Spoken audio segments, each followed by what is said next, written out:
Well, for almost 3 decades, Elizabeth Hurley has traveled the world as global ambassador for Estee Lauder Company's breast cancer campaign, sharing the importance of breast health. All right, well, they've raised over $100 million to fight the disease that affects 1 in 8 women in the United States. This year's campaign reminds us that breast care is self-care. It's a subject that's very personal for her. Elizabeth Hurley, back on Good Day New York. Thank you so much for being here. Thank you very much for having me. So it is personal because, you know, we all are touched by someone who sadly has gone through that health journey.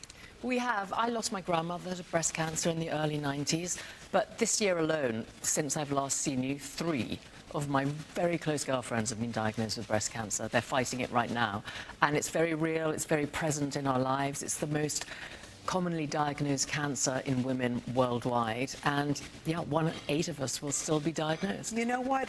Why is it so high? Is it environmental, genetic? What is it? Well, we've raised more than $130 million, most of which has gone into research, and the research is what's telling us and driving the information. We're learning more and more about breast cancer. In the 29 years I've been doing it, it's a completely different world as far as breast cancer. You're going to survive it.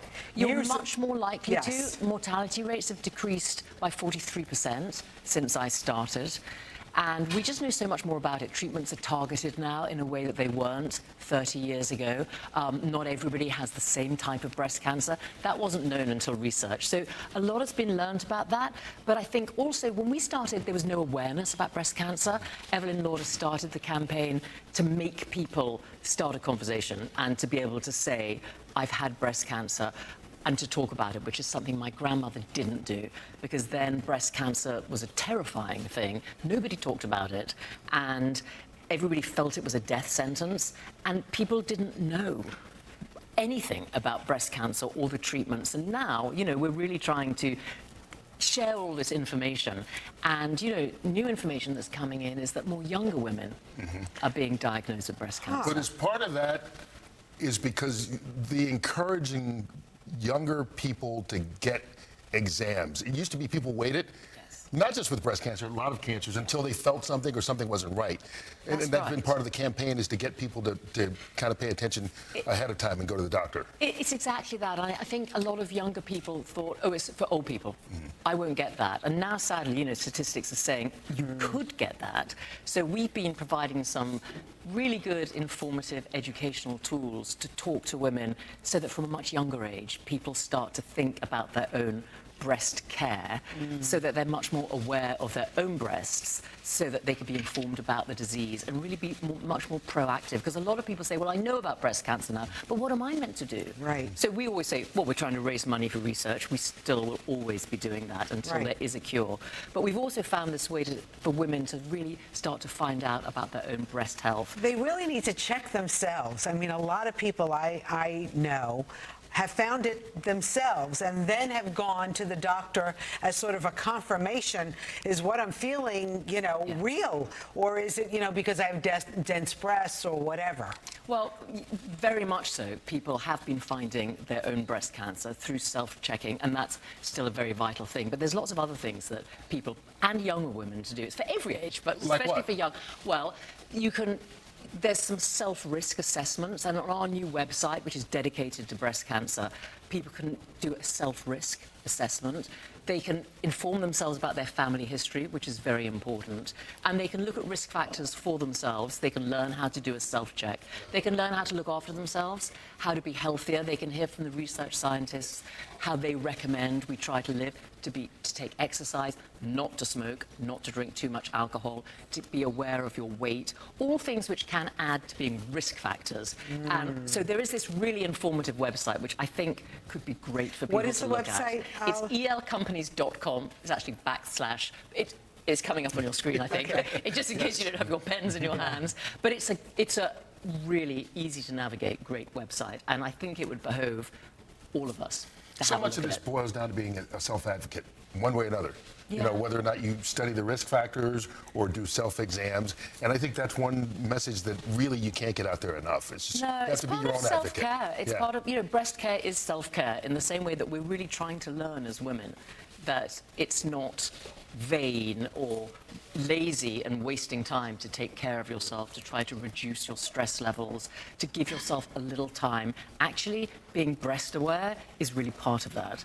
So we're trying to say, don't feel guilty about taking care of your own health. And by the way, men too. My uncle had breast cancer and died from it. They do. I think 1% of diagnosed breast cancers are found in men, in fact. And that's another subject completely, and something which men also feel very uncomfortable talking about, in the same way that women 30 years ago felt uncomfortable talking about it. So gradually the conversation is opening up. And yes, there are checks that men can do as well, which includes their genetic history and family history of breast cancer, because often it's carried down in the genes when men develop it. And Elizabeth, you've been with the Estee Lauder company for, well, I don't know. Nearly 3 decades, yes. Wow, I'm that's very amazing. old. Yes. No. First of all, you look fabulous. But I mean, what a commitment to the company and the commitments company to women's health. Well, they're a brilliant company to work for. And also the fact, you know, so often you read about people being over by the time they're 30. They won't get jobs, they won't get employed anymore. Well, you know, I've been with them for nearly 30 years, and I was nearly 30 when I started the job. So they really look after women. 80% of their workforce are women. They're great. Wow. And part of the reason that you're here to talk about breast cancer, that we've seen the changes over the last 30 years because of people like you continuing to get the message out and not having it be one time and moving on. It's year after year and reminding women and men. It is, because, you know, as I just said, in that intervening time, I've met so many more people who've been impacted by breast cancer, so it is sadly everywhere. Elizabeth Hurley, always great to see you this time of year, and always with a positive message. So, thank you. All right. You know, we love our Lala. Lala Anthony. Her fans are anxiously awaiting the return of the Starz hit series Black Mafia Family. She stars as Markeisha in the crime drama based on a real world crime organization. Yeah, season 4 is actually scheduled to drop next year. Lala is also a humanitarian. Her foundation started the 360 initiative at Rikers Island Prison. It offers societal reentry tools to young men who are incarcerated. Lala Anthony joins us right now to talk about that and much, much more. Hi, good morning. Nice to meet you. It's nice to meet you. We haven't met before. Nice to meet you. It's a good day bringing everybody together. I know. And this is my girl. I know. I love Lala. It's been a while. I thought you guys might have known each other from the sports world. No. We haven't. It took the show to bring us together. Exactly. I like it. And Brooklyn girl. There She's you go. living in Brooklyn. Yes, of but course. traveling the world. Traveling all over, filming. BMF was shot in Atlanta, and we are so excited for season 4 to come out. It's such a roller coaster ride, such an incredible show. People love it, and I really get to dig in with my character, Markeisha, who's trying to figure out love and relationships, and we know all that stuff is so complicated. Foreshadow us just a little bit. Give us a little something. She's dating a much younger man and dealing with trying to figure out, like, if that's who she wants to be with, and he's kind of in a relationship with another woman who just had a child. It's very complicated and messy, like life can be sometimes. Yeah. So it's a great character. It's an incredible show, BMF. So people are really excited about it. See, I've never met you before, so I haven't had a chance to ask you. Obviously, this is based on a real crime family. Yes, it is. You guys ever talk to the people that are involved? Absolutely. So it's based on 2 brothers, Meech and Terry. Terry is no longer incarcerated. Meech is still incarcerated. So we've talked to Meech, you know, while he's been incarcerated, and Terry while he's been out. And it's great to get insight from the people who the story is about. I mean, it's no better research than that. So it's so cool to be able to just call and say, hey, did this really happen? Or how did this go down?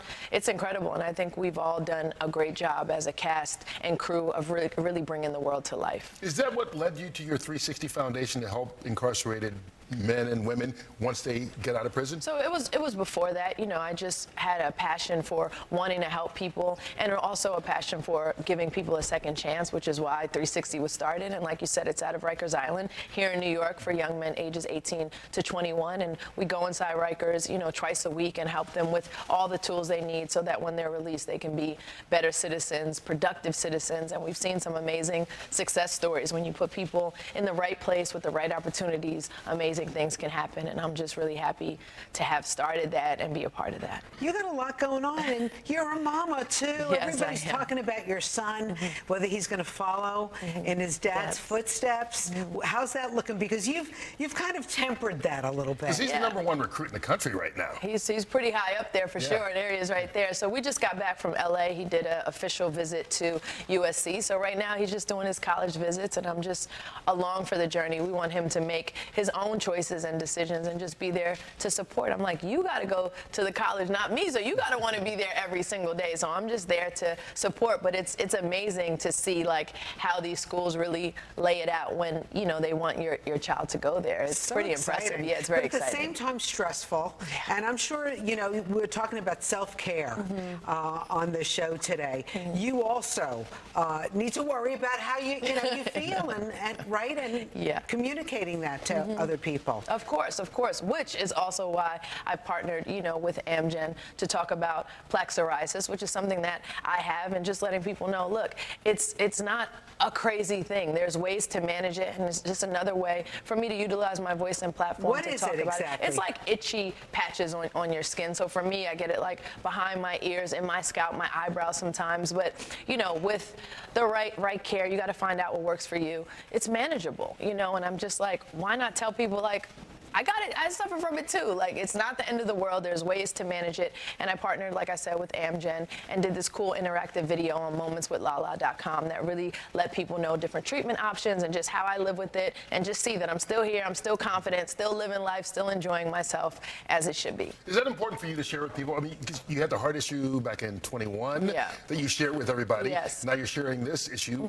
to kind of let people know that I think celebrities are people too. That's what I'm saying. I think it's important. Like, you're not alone, and I wish that there was someone out there talking about it. When I was trying to figure out what was going on, I had to go to my dermatologist and try different things that worked and certain things that didn't work. But I wish someone was out there talking about it, so I didn't feel like alone or like, okay, what is this? What's happening? I think it's important. Like, you want to use your platform for the right things. I think it's very important. And it's manageable. And it's manageable. And it's manageable. You'll still be on morning shows, having the best time and hanging out with you guys. It's manageable. A movie, so don't you have a movie coming out? Yeah, so a movie just dropped, Water Boys, and it's based on the water boys in Atlanta, which are young kids that kind of run up to the cars at stoplights and on the highway to try to sell water. But there's a whole culture behind what a water boy is and what it's about. So we did a movie on it, and it's super, it's a deep movie, and I was just honored to be a part of it. So Water Boys is out now, and you can find it on like Netflix, Amazon Prime, and everything like that. When do you sleep?